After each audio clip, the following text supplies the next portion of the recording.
Gambia, the world's only country on track to meet its Paris Agreement goals. Here's a summary of the article.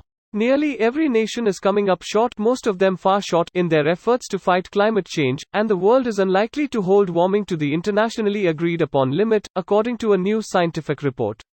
Only one nation, tiny the Gambia in Africa, is on track to cut emissions and undertake its share of actions to keep the world from exceeding the Paris Agreement goal of limiting warming to 1.5 degrees Celsius of warming since pre-industrial times, the report said. Only one industrialized nation, the United Kingdom, is even close to doing what it should to cut emissions of heat-trapping gases and finance clean energy for poorer nations, the Climate Action Tracker reported Wednesday. In May, after US President Joe Biden's climate summit, enough nations had promised big enough carbon pollution cuts that the tracker said the emissions gap, the difference between emissions projections with pledges and what's required to meet the 1.5-degree goal, dropped 11%. That momentum has not been maintained, said report co-author Bill Hare, CEO of Climate Analytics. The world has already warmed 1.1 degrees Celsius since that time, so these countries are on track to make the world 1.9 degrees Celsius warmer than now. China, the highest carbon emitter, and third highest carbon polluter India are what the report calls highly insufficient, or more in line with 4 degrees Celsius of warming since pre-industrial times. Report, most nations fall far short in plans to curb warming. This post received a score of 8,400, with an upvote ratio of 97%. Here are the top comments in response to this article.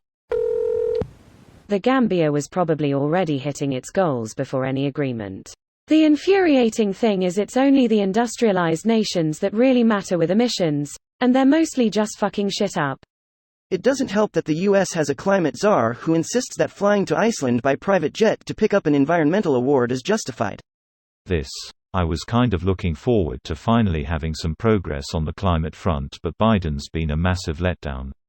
I get that he's been doing semi-decently COVID, but the US is doing so badly when it comes to our impact.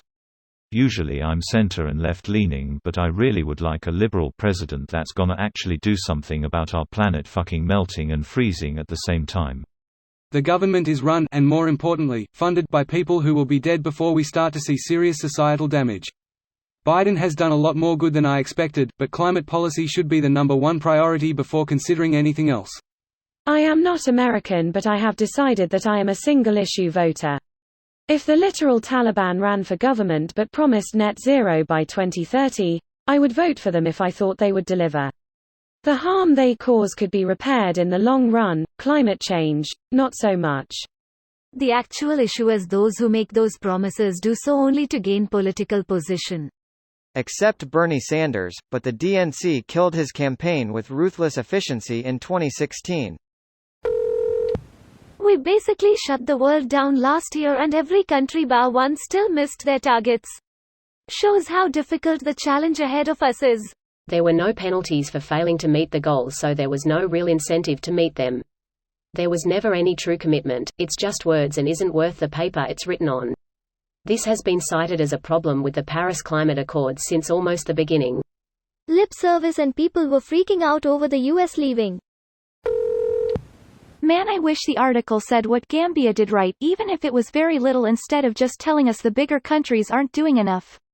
I've been there, it's largely subsistence agriculture and a few beach resorts for Europeans in winter. None of which is associated with high emissions, assuming the flights bringing the Europeans aren't part of the figure. International flights and transit are actually not factored into country commitments like this, because of the difficulty in measuring and assigning numbers to countries. If a flight between two countries flies over another 5 countries, people disagree on how to account for that.